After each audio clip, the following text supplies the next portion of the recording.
To sum up the minimum wage, if it's below equilibrium, it really doesn't do anything. Okay, that's a non-binding price floor.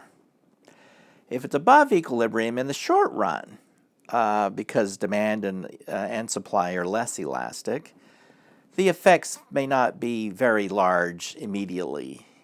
But over time, as elasticity increases for both supply and demand, and if it's were to be significantly above equilibrium, you'd have a lot of unemployed people. Okay, so it all depends. Okay, but there are better ways. You know, usually the motive is to help the poor. The evidence is the minimum wage, having a higher minimum wage really doesn't help the poor very much. First of all, only about 3% of workers age 25 and older make the minimum wage. So we're talking about a really narrow, small group of people here.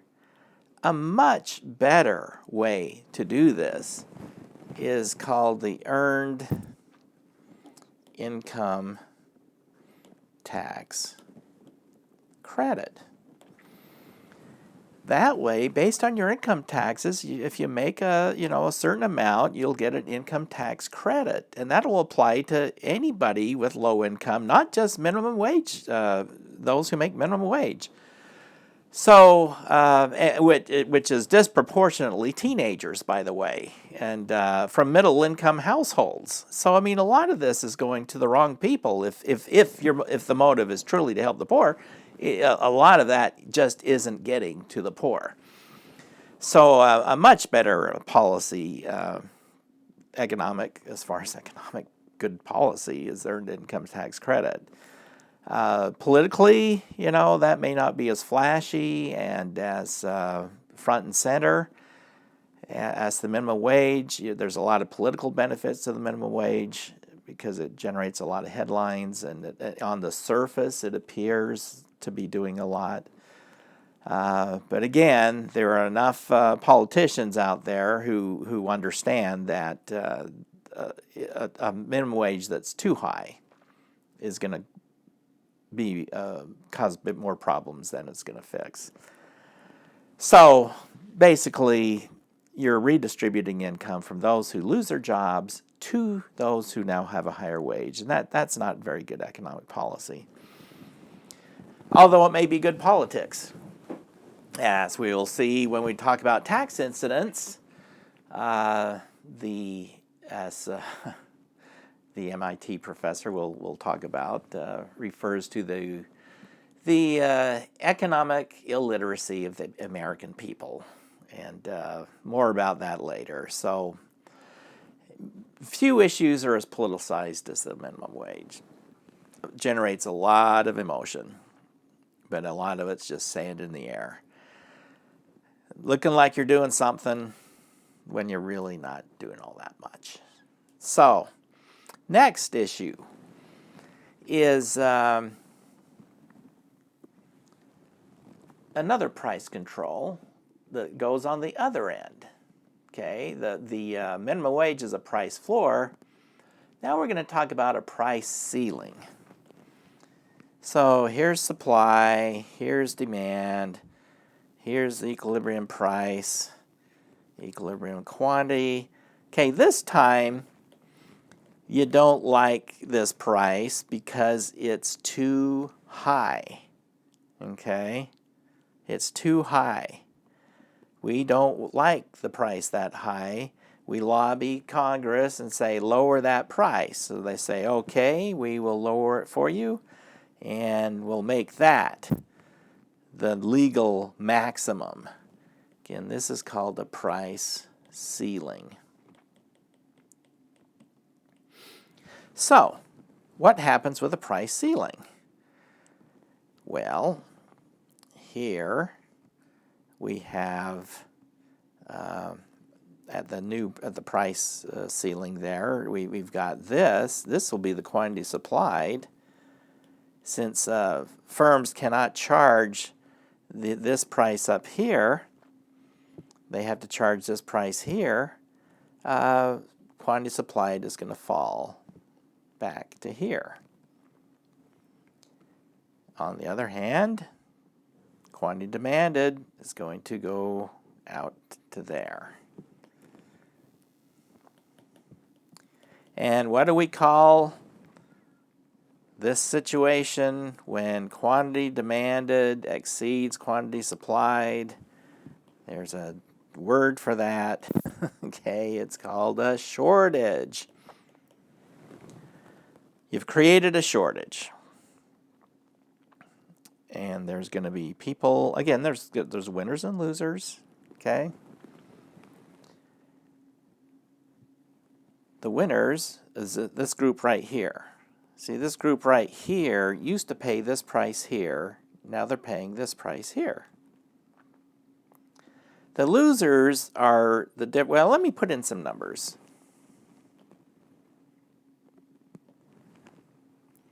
Let's say this is 8, this is 10, this is 12. Okay, these 8 people here are the winners. They love the price ceiling because they used to pay this price up here, now they pay this price down here, and they still get the goods. No problem.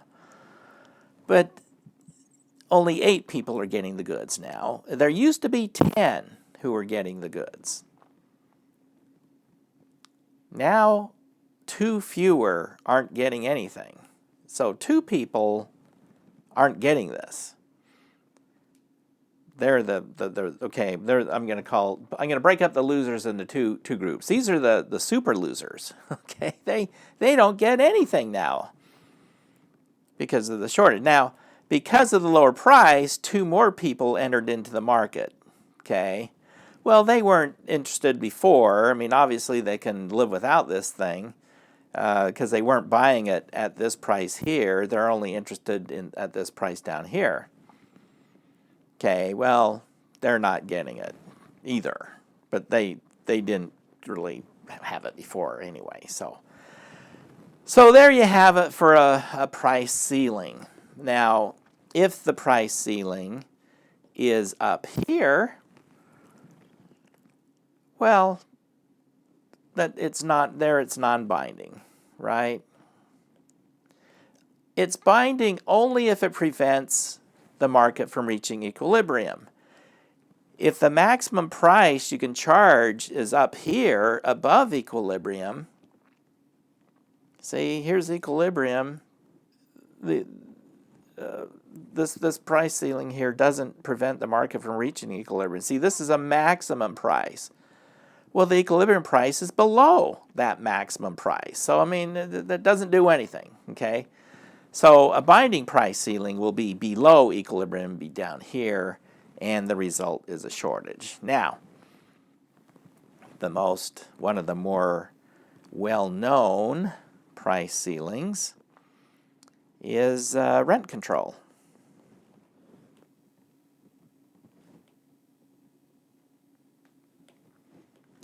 All right, rent control. Everywhere it's been tried has created shortages. It has increased homelessness. It has lowered property values because it's created slums. It has increased discrimination. It has as some economists have said, it's hard to tell if a city has been rent controlled or bombed. So that's how well rent control has worked over the long term. In the short term, not so bad. Why? Because supply and demand are less elastic, so the immediate effects aren't that bad. But let's look at the short run. Here's the price. Let's say this is apartment. Let's go. Well, the most famous case is apartments in New York City. Okay, well, in the short run, apartments in New York City, the supply is pretty much vertical. Its elasticity is 0. In other words, it's perfectly inelastic. You don't just snap your fingers, have another apartment. Though I wouldn't say it's perfectly inelastic, but it's pretty darn close. And demand. Demand would be fairly inelastic as well in the short run. Here's equilibrium. And here's equilibrium quantity. Okay, so you implement a price control. Let's say that's your rent control. Okay, that's a price ceiling. And it is binding because it's below equilibrium. Well, you're going to have quantity demanded out here. So you've got quantity supplied here, quantity demanded there. You've got a bit of a shortage there. But over a few years' time, it's going to appear to be working just fine. And we're going to see a video. Well, in the Economics USA video on economic efficiency, the final case, it talks about rent control in New York City. And this was precisely their experience. When everybody came back from World War II, there wasn't much housing, there was a shortage, and they wanted to help them out by keeping prices low, and everything seemed to be working fine for a while. But over time, what happens? Well, one thing for sure is this supply becomes more elastic. And as landlords cannot get a rate of return on their investment, they're not going to be building. Okay, real estate developers aren't going to be building a product, a good that is price controlled. They're going to invest elsewhere. So you have less apartments being built, and you have apartments that are currently existing. See, we've got the quantity supplied fall back here, well, to there.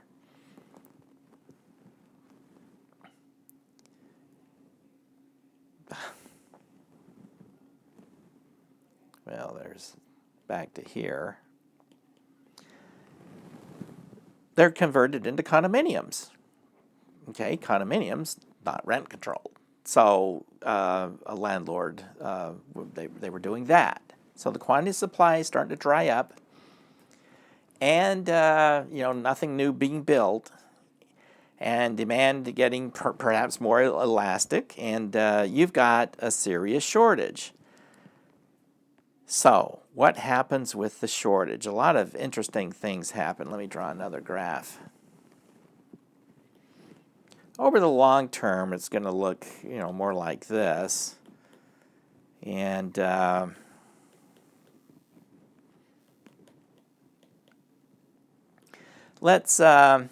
here's our rent control. Here's the quantity supplied. Here's the quantity demanded. And again, let's just put in some numbers to make it easy. 8, 10, 12. Okay. So without rent control, 10 people want an apartment and 10 people get an apartment. Rent control is implemented, apartments aren't being built, we've got people who don't have housing. So the super losers okay, are the ones who lose their apartments. Goes from 10 to 8. So 2 don't have anywhere to live now. And then you've got more people endlessly looking for apartments. Let's say kids out in the suburbs said, hey, let's go get an apartment in New York City. They're expensive. Endlessly looking, wondering why in the world they can't find an apartment. Okay, these guys here.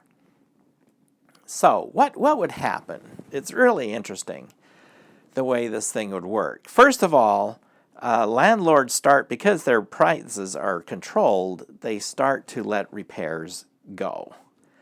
They don't have the money to keep things up. So the buildings become more and more in disrepair. And then you've got a waiting line, a waiting list, obviously. You've got a shortage. So you've got a list of people in line waiting for an apartment. But does anybody ever move out? Well, on paper, no, never. if you are lucky enough to have, although they may have physically moved out, okay, so we've got people, these 8 people have apartments, and you've got a long list of people who want their apartment. Now, if you're renting an apartment for this price here, you could, well, let me change the color. You could sublet that apartment to someone willing to pay this price up here. And that's precisely what would happen. People would move out, they'd keep their names on the mailboxes, and they would keep sending in their rent check, but they'd sublet it for this price up here while paying rent for this price down here. So the renter's getting the benefits. The landlord can't do that, but the tenant is doing this. There are cases where people had been gone for 20 years subletting their apartments out and making a killing. Also with, well, again, because you've got 2 people in my little graph losing their homes, you've got an increase in homelessness. And then, because of the low rates of return here, if those aren't adjusted, you've had situations where the building became in such disrepair that, and the landlord could not keep it up, and the landlord wasn't getting a return, that they abandoned the building because they couldn't even pay the property tax on it. That's where you get all those abandoned buildings in New York City. So there you go. But with the waiting list, there are other issues going on. Who are you? Okay, this is the interesting thing, is a lot of times, as you saw with minimum wage, the very ones you're trying to help the most are often the ones that are hurt the most. Minimum wage, who gets laid off? Okay, minimum wage, the whole idea is to help the least among us, the lowest, low-skilled, give them a few extra bucks. Who's the first one out the door? With the least productive worker, okay? Who is the landlord going to discriminate in favor of? Okay, look here, the landlord's got a long list of people waiting for an apartment. Rent controls, the idea is to help the most needy. The landlord wants people who are going to be able to pay their rent. So you've got some young professional with a stable employment and a good job, high salary. Well, here's a guy that's not going to be a problem. You're going to bump that guy up to the front of the list. Okay. So the one that rent control is designed to help, probably not going to get it ever. And then the news, I remember in the news, some famous actress was, it was found that she multi-millionaire actress living in a rent-controlled apartment. It's just, it was going to the wrong people. It was going to people, I shouldn't say the wrong people, it was going to people not intended to go to. So it caused some issues of its own. Slums, abandoned buildings, increase in homelessness, discrimination, and again, good politics, yeah, it sounds good. Who are you going to vote for? Hey, I'm going to vote for the guy who's going to lower my apartment rent, right? They don't foresee all these long-term consequences. So yeah, rent controlled has been pretty much a disaster. I mean, the economists see this coming, but the politicians and the average voter seem to not see it coming. Okay, so there we go. A famous case of a price ceiling, when the price control is below the equilibrium and is not allowed to go higher, will create a shortage.